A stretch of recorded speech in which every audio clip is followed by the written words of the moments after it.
Tous, vous êtes bien sur la chaîne de Wiseman.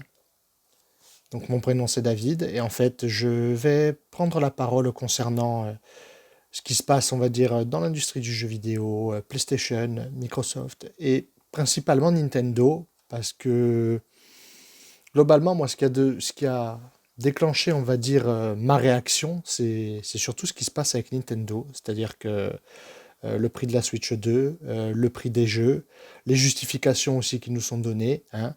Parce que bon, concrètement, on nous dit oui, enfin, les échanges que j'ai pu avoir sur les réseaux sociaux, moi en tout cas, on m'a donné un certain nombre d'explications. Et donc, on va reprendre depuis le début, donc l'annonce du 2 avril donc 2025, avec la Nintendo Switch 2 et la présentation qui a suivi. Donc, moi, globalement, à l'annonce, euh, pas grand-chose à dire en vrai, hein. C'est-à-dire que la console a l'air de tenir ses promesses, à savoir une Switch mais plus puissante. Moi personnellement, je suis pas vraiment déçu du fait que ça soit une Switch en soi, parce que pour moi c'était attendu.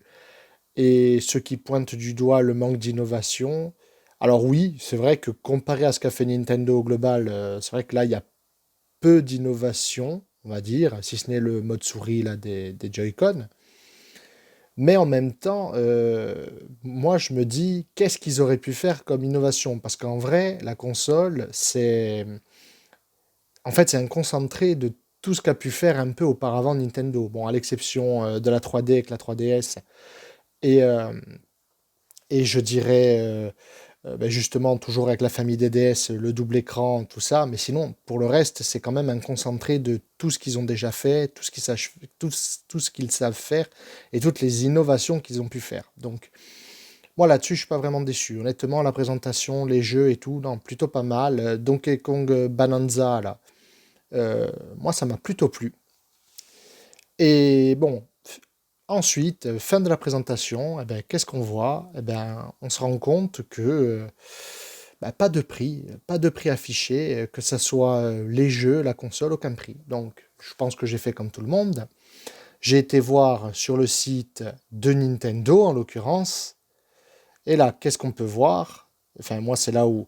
Déjà, on voit le prix de la console. Donc, la Nintendo Switch 2 seule, 469 euros, enfin 470 euros, hein, on peut arrondir, hein. Et la Nintendo Switch 2 plus Mario Kart, 510 euros. Donc là, quelque part, premier coup de pied au cul pour moi, dans le sens où c'est quand même au-dessus de, de l'estimation de prix que je m'étais fait, moi, perso. C'est-à-dire que moi, la console, honnêtement, je l'attendais autour de 400 balles, 400 euros. Et avec un bundle, je me disais, ouais, bon, 450, 460, peut-être 460. Mais pour moi, c'était le bout du bout. Je voyais pas la console à 500 euros ou plus. Et là, ben, premier coup de pied au cul, comme je dis. Déjà, la console, 470 euros. Et si on regarde, je dirais, ben, les jeux, hein, on jette un œil aux jeux. Eh ben, on peut voir que les jeux Mario Kart World, 80 euros en numérique et 90 balles en physique. Et ça, j'ai envie de dire, ça a été vraiment le gros coup de pied au cul. Parce qu'à la limite, le prix de la console, je l'ai vu et après, enfin, j'étais en train de me convaincre presque. Ouais, bon, elle est plus chère, mais tu l'attendais à peu près à ce tarif-là. Et donc, bon, c'est un peu au-dessus. Voilà ce que je me disais. Même si je me disais, putain, quand même, là, elle est chère, la console. Euh, Puis là, alors l'annonce des jeux à 80 balles en numérique et 90 balles en physique, ça alors ça a été vraiment la douche froide. C'est-à-dire qu'encore une fois, montée des prix. Puis là, on le voit, hein. Donc 70 balles en numérique et 80 balles en physique. Et globalement, là-dessus, la justification de Nintendo, c'est en gros qu'ils ne regardent pas vraiment la valeur du jeu, c'est-à-dire combien ça leur a coûté, etc. Non, non, non. Eux, ils regardent plutôt ce qu'ils pensent que le jeu va apporter en termes de contenu. Alors, moi, je veux bien, elle est bien gentille, l'histoire, mais c'est quoi le critère de jugement, du coup? C'est-à-dire que un jeu classique, un produit en général, une console, une voiture, ce que tu veux, à un moment donné, tu as des coûts de production, et en fonction de ces coûts de production, tu vas fixer un prix qui va te permettre de t'y retrouver, tout simplement. Et là, en fait, Nintendo, ils te disent que oui, bon, oui, c'est vrai, il y a un coût, il y a machin, mais qu'ils fixent ça par rapport à ce qu'ils pensent que le jeu va apporter. Bon. Et là, c'est pareil. C'est pas pour dire. Là, on voit que c'est les mises à niveau. Par exemple, la mise à niveau de Kirby, 20 balles. Oh, Bravely Default, le HD Remaster, oh, franchement, ils sont presque sympas, là, 40 balles. Encore heureux, j'ai envie de dire. Et là où ça me gêne le plus, voilà, c'est ça. C'est qu'ils ressortent des jeux. Mais par exemple, The Legend of Zelda, ben, on le voit là. Breath of the Wild et Tears of the Kingdom. Donc, ils ressortent un jeu qui est sorti, alors pour le Breath of the Wild en tout cas, en 2017, à la sortie de la Switch. Le jeu, il a été amorti et plus qu'amorti. Et en fait, tu ressors un jeu avec un meilleur framerate, une meilleure résolution. Alors, ils ont un peu retravaillé les textures et ils ont ajouté un mode, le truc avec le téléphone là. Ouh, la révolution. Et donc, tu ressors un jeu qui, à l'époque, valait 60 balles, je crois, ou 70 balles, allez, on va dire 70 balles max. Et là, le jeu, il a pris 10 balles. Et je suis même pas sûr encore aujourd'hui que le DLC soit inclus. Donc, en gros, tu as le jeu à 90 balles, quoi. Et au pire, 80 balles. Enfin, moi, pour moi, c'est une aberration. Je veux dire, à un moment donné, même PlayStation, ils font pas ça, quoi. Je veux dire, à un moment donné, quand ils sortent des remasters, il y a le remaster, par exemple, de The Last of Us Complete Edition, là, qui fait un four en mode, ouais, c'est pas normal. Ben écoute, t'as les deux jeux. De mémoire, c'est 100 balles. Bon, ben ça fait 50 balles le jeu. Alors, je dis pas que c'est donné. Mais bon, c'est toujours mieux que Nintendo, parce que là, Nintendo, s'ils nous font un The Legend of Zelda complete, tu vas être à 160 balles en gros, hein, si on suit les prix de Nintendo. Allez, prix d'amis, 140. Je veux dire, pour moi, disons qu'il y a un changement de direction de Nintendo, je dirais, ou du moins un changement dans le market, dans la manière qui vraiment ne me plaît pas, quoi. Je veux dire, ils sont en train de... Pour moi, on se fait prendre pour des jambons, hein. Je vais pas mâcher mes mots, je le dis, on se fait vraiment prendre pour des jambons. Et donc, cette vidéo, pourquoi? En fait, pour parler justement de cette Switch 2, des différents commentaires que j'ai pu avoir et les différentes conversations que j'ai pu avoir sur le net, sous YouTube, etc., avec des justifications qui m'ont été données par des gens. Donc, les principales justifications qu'on m'a données, c'est oui, l'inflation. On m'a dit oui, au Japon, ça va pas bien. On m'a dit aussi, parce que là, quand on revient sur le site de Nintendo, je dirais, là on y est toujours, mais si on revient au site de Nintendo, qu'on va dans Nintendo Switch 2, on voit que la console, elle est à ce tarif-là, mais moi on m'a dit, bah oui, mais à Leclerc, elle est à 440, j'arrondis, hein, 439, je sais plus combien. Elle est déjà en réduc. Enfin, non, c'est pas une réduc, ça pareil, on va essayer de l'expliquer. Je vais Je vais vous l'expliquer, je dirais, peut-être pas dans cette vidéo, peut-être dans la suivante, qui se fera directement suite à celle-ci. Donc, je disais l'inflation, le Japon, ça va pas bien, la chute du yen. On m'a évoqué aussi la vente à perte en France aussi. Oui, tu sais, en France, on n'a pas le droit de vendre à perte.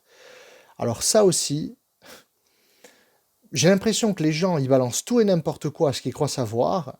Et en fait, enfin, vous vous renseignez pas, quoi, hein. Je veux dire, parce que je vais peut-être vous surprendre hein, dans cette vidéo ou dans la suivante, mais vous savez, globalement, la vente à perte, elle est autorisée nulle part, en fait, hein, ni en France, ni au Japon, ni aux USA. Bon, même si ça diffère, mais elle est autorisée nulle part. Donc voilà, donc on va commencer directement la vidéo.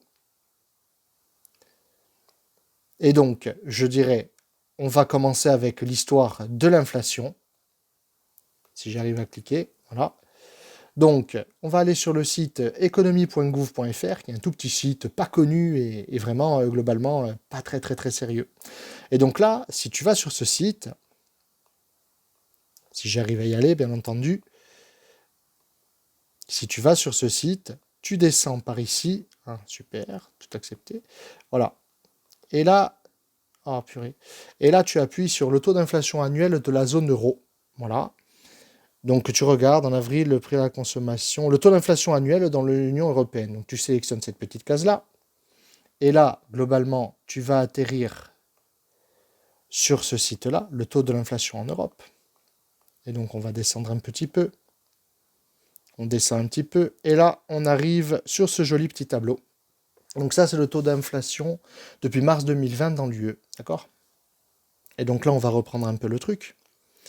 Donc là, qu'est-ce qu'on voit? On voit qu'à 2020, le taux d'inflation, je dirais, était... il n'y en avait pas globalement, ou alors très peu, hein, 0 et quelques pourcents. Hein. Qu'effectivement, en 2022, on va dire autour de l'été 2022, août, juillet, août, septembre, il y a eu un gros pic. Donc, surtout au niveau de l'UE, hein.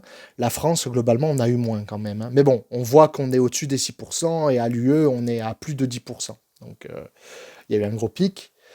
Et par contre, si on revient à 2025, qu'est-ce qu'on voit? On voit que l'UE, elle est légèrement au-dessus des 2%, on va dire.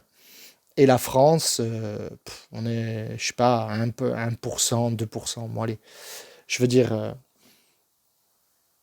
l'inflation n'est pas une excuse. Hein.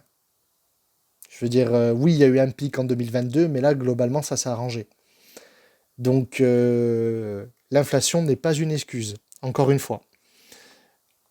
Ensuite, globalement, moi, ce qui m'a choqué aussi avec la Switch 2, c'est son prix, en fait, au Japon. Alors, je sais, on va me dire ce que j'évoquais au début, oui, mais au Japon, ça va mal. Alors, tout le monde, il est bien gentil, hein, mais globalement, ça va pas beaucoup mieux en France quand même. Hein. Je veux dire, là, on est à un stade où l'État nous dit à demi-mot qu'il veut piocher dans tes économies pour se financer. On a, on a, on n'a jamais été aussi endetté. Hein.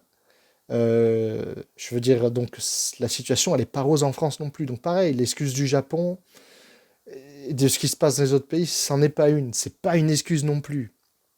Donc là, on descend et en fait, voilà, moi c'est ça qui m'a entre guillemets choqué, c'est le prix de la Switch 2 au Japon. À savoir qu'elle est vendue 49 980 yens seule, donc ça fait 330 $ environ, et 69 980 yens, environ 470 $ avec le bundle. Ok.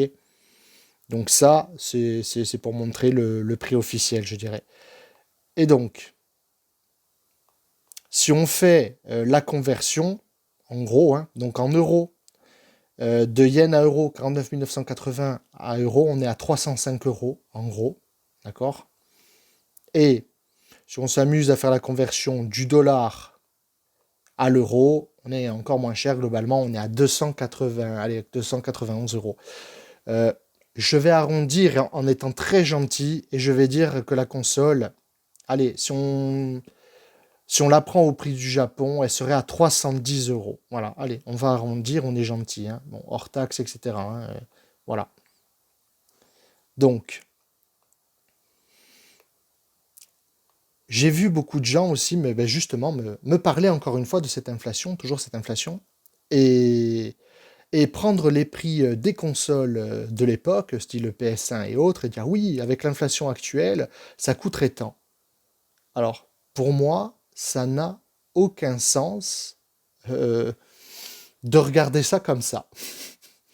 Parce que, alors, si tu pars de ce principe-là, tu prends les écrans plats de l'époque qui sortaient, qui faisaient du 80 cm ou 100 cm, ça valait autant 4 000, 5 000, 6 000 francs. D'accord? Donc, avec le taux d'inflation actuel, ton écran plat LCD, aujourd'hui, LCD, on parle d'LCD, hein, il devrait être à combien? Il devrait être à 8 000 €. On voit bien qu'il y a des écrans LCD aujourd'hui qui sont, je vais prendre l'exemple de TCL. TCL, un écran à 140 cm. Si tu vas regarder sur le site TCL, tu le trouves à 300, 400, 500 balles, quoi. Donc, moi, je veux bien, mais encore une fois, tu peux pas prendre un prix sorti de son contexte et dire, ah bah oui, mais à l'époque ça valait tant et aujourd'hui ça vaudrait tant. Non, c'est pas déjà ça va à l'encontre de toute technologie. Quand elle se démocratise, elle baisse de prix au fur et à mesure. C'est d'ailleurs pour ça qu'on dit qu'elle se démocratise, parce qu'en fait elle rentre dans tous les foyers. Et donc moi je trouve que c'est un peu plus logique de regarder dans ce sens-là, où je vais vous montrer. Et donc on va prendre 100 euros, donc converti du franc, hein, 100 euros en 1980, combien ça vaut en 2024? Et là, on voit que 100 euros de 1980, ça équivaut à 335, j'arrondis, 336 euros en 2024. Donc, au-delà de dire oui, la console elle vaudrait tant, on voit juste un truc. On voit que le pouvoir d'achat, il s'est méchamment cassé la gueule. C'est surtout ça qu'on voit, hein, avec l'euro. Je vous mettrai de toute façon tous les sites en description et vous pourrez aller vous amuser avec si vous voulez. Mais c'est surtout ça qu'on voit. Et c'est pas moi qui le dis. Après, je vais pas vous lire tout le truc. Vous lirez si vous avez envie. J'ai pris deux trois sites là-dessus. Donc j'ai pris celui-ci aussi. Pareil. Donc pour faire le calcul, alors ça doit être à peine un peu plus bas. Voilà. Donc 326 euros. Bon, allez, on est à 10 balles, hein, le calcul. Donc allez, on est sur de la marge d'erreur. Mais globalement, en fait, on voit que les sites sont plus ou moins d'accord. C'est-à-dire que 100 euros. Je répète, hein, à l'époque, en 1980, on n'était pas en euros, on était en francs. Mais si on devait faire la conversion, euh, en 1980, 100 euros, ça équivaut à 330 euros. On va prendre un entre-deux en 2024. Donc le pouvoir d'achat a beaucoup diminué, c'est ça surtout. Et vous comparez encore une fois une époque qui n'a rien à voir. C'est-à-dire que déjà, on voit que le pouvoir d'achat, visiblement, n'était pas le même. C'est pas forcément moi, il n'y a pas que moi qui le dis. Vous pouvez le lire là ici. J'ai pris aussi un autre site, hein, vite fait, mais bon, celui-là, il me plaît moins parce que je crois qu'il est limité à 1996. On ne peut pas aller plus bas et donc c'est compliqué de faire un rapprochement avec les deux autres, je dirais. Mais bon, voilà. Donc là, vous avez les trois sites, ok. Et donc, vous comparez une époque qui n'a rien à voir, comme je disais. C'est-à-dire que on parle d'une époque où le pouvoir d'achat n'était pas le même, où le marché en général n'était pas le même non plus. C'est-à-dire que là, je veux dire, si j'avance un peu, on va regarder par exemple les consoles, je dirais, si j'arrive à naviguer, hein, bien entendu. Donc, on va aller ici. Donc là, c'est sur Wikipédia, l'histoire des consoles. Alors moi, globalement, c'est pas ça qui m'intéresse. Ça non plus, même si vous pouvez regarder, hein, je vous mettrai le lien. Là, vous voyez que c'est quand même plutôt pas mal fait. On récapitule première, deuxième, troisième génération. Ok. Et moi, c'est ça qui m'intéresse en fait. Voilà. C'est le nombre d'unités vendues. Et en fait, ce qu'on peut voir, c'est que, pour étayer ce que je dis, hein, que le marché n'était pas le même, bah, ce qu'on peut voir, c'est que à l'époque, une console qui se vendait bien, donc on est, on va dire, dans les années 80, hein, encore une fois, 1977-1983, ben on peut voir qu'ici, c'est 3 millions d'unités, d'accord, vendues. Ok. Seconde génération, alors on descend, pareil. Alors Atari 2600, quelque part à part, hein, je dirais 30 millions d'unités, ok. Mais vous voyez le nombre d'unités vendues. La Famicom, la NES, on est à 60 millions d'unités, ce qui est énormissime hein, pour l'époque, je dirais.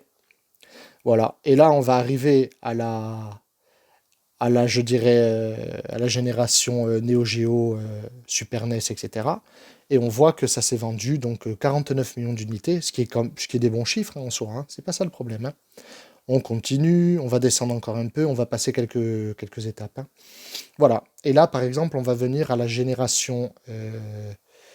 On est à la cinquième génération. Donc là, on regarde, par exemple, Nintendo 64, et on voit que la Nintendo 64, elle s'est vendue à plus ou moins 33 millions d'exemplaires. Il faut savoir que ça, par Nintendo, ça a été considéré comme un échec ou un demi-échec. Pourtant, si on remonte, comme je vous ai montré au-dessus, ben on voit que globalement, c'est pas beaucoup moins que la NES, la SNES. Je veux dire, c'est des millions d'exemplaires vendus. Mais il y a quand même une différence, c'est que là, si on regarde la répartition, c'est-à-dire la Sega Saturn, on prend un peu les consoles d'époque, hein, Sega Saturn, PlayStation, Nintendo 64, vous voyez le nombre de millions d'exemplaires quand même qui sont vendus. On voit que le marché, en fait, s'est élargi. C'est-à-dire que là où avant, je vais extrapoler, mais 1 million de chaque console, c'était énorme en soi, mais là, on voit qu'en fait, vu que le marché s'est élargi, qu'il y a beaucoup plus de joueurs, eh ben, ces chiffres qui pouvaient faire rêver, en- je dirais, quelques années en arrière, là, ne sont plus en adéquation avec une réussite. Et si on continue, bah, on peut le voir encore plus, quoi. Je dirais, on va prendre la génération PS2, voilà, la Dreamcast, PlayStation 2, 155 millions d'exemplaires, GameCube, 21 millions d'exemplaires, Xbox, 24 millions d'exemplaires. C'est des gros chiffres, encore une fois. On est loin des chiffres, si je reprends dans les années 80, on est très très loin de ces chiffres, je veux dire. Et pourtant, bah, la GameCube, pareil, c'est un échec. Et, et si on avance dans le temps, regardez, Xbox 360, 85 millions d'exemplaires. PlayStation 3, 88 millions d'exemplaires. J'arrondis. Hein. Oui, 102 millions d'exemplaires. Euh, on approche quand même des... Ouais, on approche quand même... Bon, j'ai exagéré un peu, mais on est aux 270 millions d'exemplaires, quoi. Donc, ce que je vous dis, en fait, on voit que le marché a évolué. Donc, tu compares, en fait, un truc où le marché était bien plus restreint. Alors que là, le marché s'est tellement élargi que, au global, je dirais, les prix, euh, tu n'as pas besoin de marger autant, par exemple, qu'à l'époque. Voilà, où tu avais beaucoup moins de ventes. Là, rien que sur le nombre d'exemplaires vendus, ben, tu fais ton beurre, quoi, on va dire. Voilà. Donc ça, c'est la première chose. Vous regarderez encore une fois. Hein. Pareil, après, j'ai pris là d'autres sites qui détaillent un petit peu plus. Alors celui-ci, par exemple, il détaille un peu toutes les consoles. On a même les prix. Voilà. Vous voyez, 1800 francs, 1900 francs, 4000 francs, 1300 francs. Je crois qu'on a... bon, alors les prix réévalués, globalement, moi je vous le dis, j'en tiens pas compte parce que pour moi c'est complètement débile de prendre le prix d'une console à l'époque et d'appliquer, je dirais, l'inflation et de dire ah ouais normalement elle vaudrait tant. Ben non, elle est sortie en 1980, son prix c'était ça, son prix il était en adéquation avec son époque. Je veux dire donc il faut arrêter quoi. Donc là, est-ce que je vais trouver zut, je suis dans la quatrième. On va avancer, on va prendre par exemple la sixième génération. Voilà. On descend. Ok. Donc là, j'ai les tarifs. Donc là, par exemple, on voit hein, la Dreamcast, la PlayStation 2, la GameCube, 199 dollars au lancement. Donc pareil, en Europe, c'était 199 dollars. Hein. Et au final, le prix final, là, par exemple, vous voyez aussi que bah, c'était 99 dollars et 99 euros, c'était aussi, hein, au final. Hein. Donc, la deuxième chose que vous ne prenez pas en compte, c'est que vous prenez le prix de base de la console, ce que j'ai vu beaucoup faire. Hein. Vous prenez le prix de la console plein tarif, allez donc à sa sortie, et vous dites, bah oui, la console, elle valait tant. Ouais, sauf que les consoles, à l'époque, contrairement à aujourd'hui, hein, si on fait le rapprochement avec la PS5 et tout, bah, les consoles baissaient en prix. Hein. C'est-à-dire que plus tu avançais dans le temps, plus la console devenait, on va dire, bon marché. Hein. Bah, on le voit notamment avec la GameCube, hein, 199 euros au lancement, 99 euros au final, d'accord entre, entre, je dirais, c'est sorti en 2002, le 3 mai 2002 en Europe, et novembre 2007, d'accord. Donc après, on pourrait continuer hein, avec la PlayStation 3, etc. J'ai même quelques autres sites là. Donc pareil, hein, je répète, je vous mettrai tout.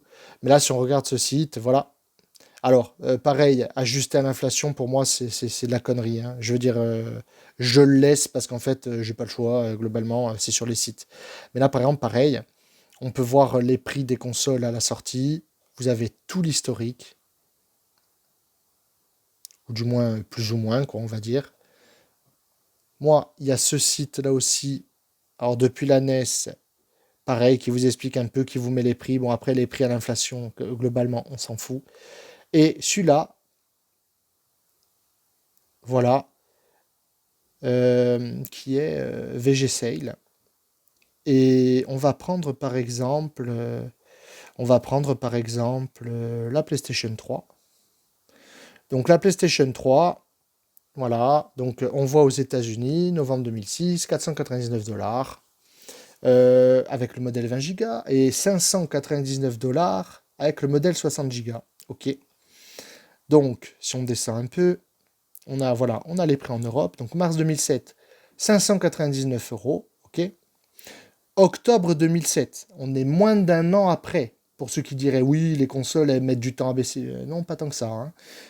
Donc, moins d'un an après, parce que la console globalement ne se vendait pas, parce qu'elle était jugée trop chère.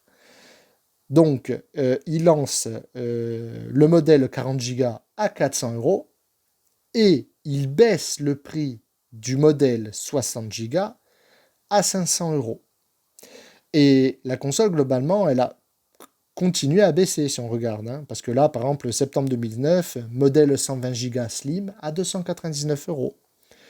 Voilà, et puis on continue, voilà, avec un pack, 250 Go, 350 €. Alors ouais, elle est un peu plus chère, mais il y a plus d'espace. Euh, Au final, le dernier modèle en date, c'était 299 €. Et on pourrait continuer comme ça sur plusieurs consoles, même la PS4 en vrai, hein. Donc, d'ailleurs, par rapport à ça, moi, j'ai fait moi-même un petit tableau, hein, pour reprendre un peu tout. Tableau de baisse des prix des consoles. Donc, si je prends par exemple la Nintendo GameCube dont j'ai parlé tout à l'heure, elle est sortie le 3 mai 2002 à 199 €. Le 17 octobre 2003, donc un peu plus d'un an après, elle était à 99 €. Et pour ceux qui diraient oui, les consoles sont vendues à perte, pareil, c'est faux. Enfin, c'est pas complètement vrai. Déjà, il faut faire le distinguo entre Microsoft, PlayStation et Nintendo. Microsoft et PlayStation, il est vrai qu'ils avaient pour habitude de vendre les consoles, on va dire, à perte. On va dire sur allez, peut-être les 2 premières années du cycle de vie de la console.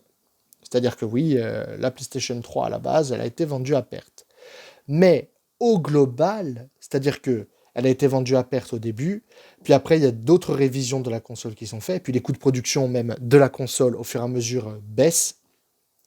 Ça devient de plus en plus bon marché en fait pour PlayStation de produire sa console, au fur et à mesure qu'on passe les millions d'exemplaires.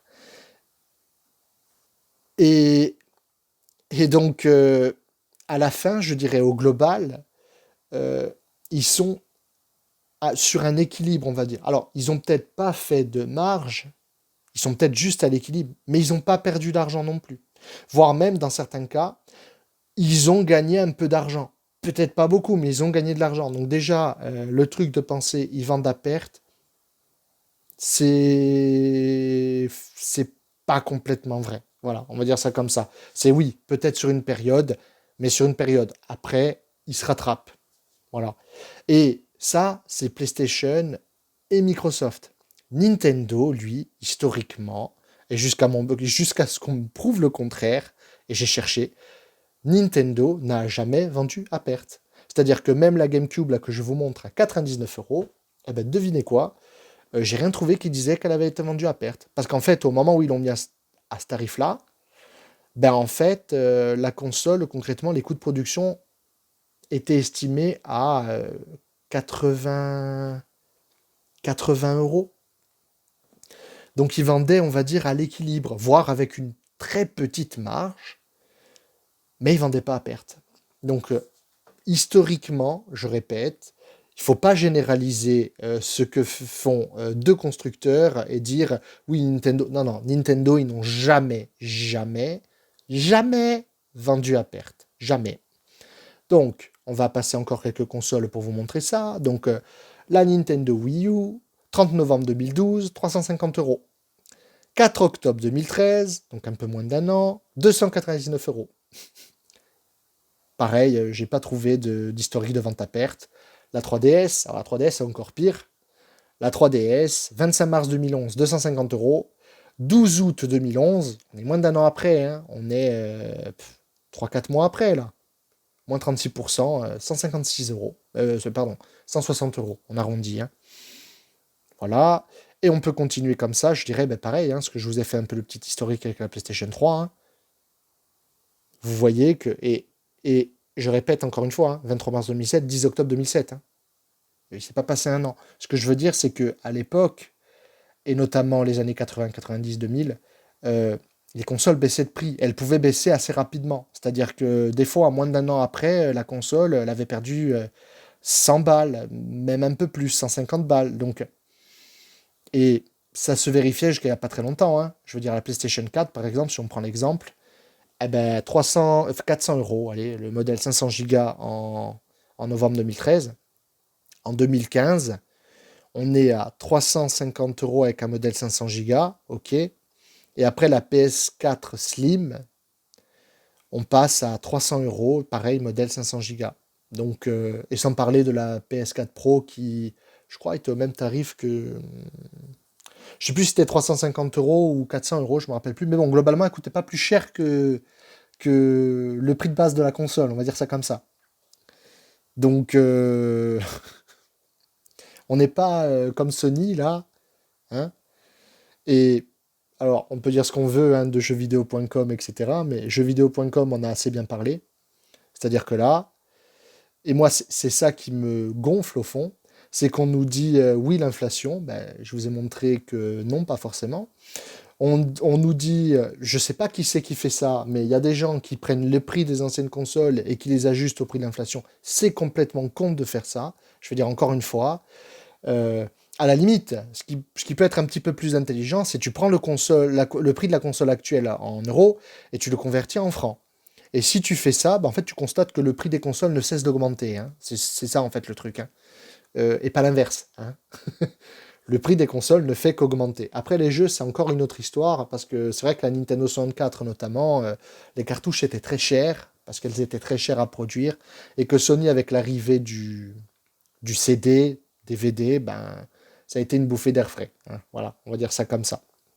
Et donc là, comme je dis, jeuxvideo.com, ils en parlent plutôt bien. C'est une terrible injustice. Les Européens vont payer plus cher leur PS5 pour que les joueurs américains conservent leur prix. On ne peut pas dire mieux. Hein. C'est-à-dire qu'en fait, alors je ne vais pas tout lire parce que ça ne voilà, ça m'intéresse pas non plus. Je vais juste reprendre mon petit tableau là. Et si je descends, timeline des prix PS5. Voilà. Donc, novembre 2020, donc la sortie, 500 euros. Août 2022, 550 euros. Donc, si vous réfléchissez un peu à ce que je vous ai dit en arrière, à savoir qu'on a eu une grosse inflation, c'est vrai, hein, en France et en Europe, aux alentours, juillet, août, septembre 2022. Ok, c'est justifié. À savoir que pas d'augmentation du prix aux US, hein, d'accord. La console est toujours à 99, à 500 dollars, quoi. Hein. Ok. Et là, mai 2025, et la console, elle est à 600 balles. Et l'excuse, c'est oui, les coûts de production, les trucs. Donc, la console, elle a 5 ans. Je vous ai montré avec d'autres consoles que les prix de production, au fur et à mesure, baissent. C'est-à-dire que ça devient de plus en plus bon marché pour le constructeur de la faire produire. C'est normal, Et elle augmente de prix. Et en gros, on nous dit oui, c'est les hausses, les trucs, l'inflation. Déjà, non, c'est pas l'inflation, et d'une. De deux, oui, ça peut être quelque chose, mais c'est pas normal. Et je vais revenir sur jeuxvideo.com pour en parler. C'est oui, les taxes de Trump. Sauf que les taxes de Trump, pareil, je comprends pas qu'il y ait des gens qui, qui soient autant. Enfin, qui se fixent là-dessus. Surtout qu'encore une fois, il n'y a aucune justification. C'est-à-dire que les taxes de Trump, elles s'appliquent entre les États-Unis et d'autres pays. Donc la Chine, euh, le Vietnam, voilà. Mais c'est des taxes entre États-Unis, Chine, Vietnam, etc. Nous, Européens, on n'est pas concernés. Donc, ces augmentations, pour nous, elles n'ont pas lieu d'être. Elles n'ont tout simplement pas lieu d'être. C'est complètement fou. En fait, ce qui se passe, c'est qu'on paye, mais c'est ça en fait. Hein. Et je reviens vite fait dessus. Hein. 600 euros. le prix de la console aux États-Unis, il a toujours pas bougé. Elle est toujours à 500 $. Alors que c'est chez eux les hausses par rapport à leurs taxes. Que je sache, nous, quand on se fait taxer davantage parce que M. Macron il a décidé de nous foutre un impôt, me semble pas que les États-Unis payent pour nous. Hein. Donc, c'est une aberration. Je vous montre vite fait la fin de mon tableau. Donc, moi, j'ai pris, je dirais, jusqu'à avril 2025. À savoir que Sony a annoncé, parce que la dernière augmentation en date, je dirais, n'a touché que la version digitale de la console. Ok. Bon, flash info, ça va arriver aussi sur la version standard, hein, avec lecteur Blu-ray. Hein. Elle va augmenter de prix, elle va se prendre encore sûrement 50 balles dans les dents. Donc en fait, on se retrouve, voilà, c'est ce que je dis, on se retrouve en 2025 à payer la console 100 balles de plus que son prix de lancement. Et pour des excuses qui tiennent pas forcément la route, hein, je répète, l'inflation en France a diminué. Et globalement, ce qui se passe aux États-Unis, bon, on s'en fout. Hein. Je veux dire, ça ne nous concerne pas. Que je sache, PlayStation et Nintendo, c'est des entreprises japonaises. Ils produisent, ils font produire leurs consoles, etc. au Vietnam, en Chine, peu importe. On n'a pas les mêmes taxes. Nous, on a les 20%, oui, de TVA, mais les trucs des États-Unis, encore une fois, ça ne nous touche pas. Hein. Après, pour une entreprise américaine qui produit sur le sol américain, c'est différent. Là, ça peut nous toucher parce que globalement, vu que le coût pour l'entreprise va augmenter, la phototaxe, ben oui, elle va revendre plus cher. Donc là, quelque part, ça nous sera répercuté, hein, quoi qu'il en soit.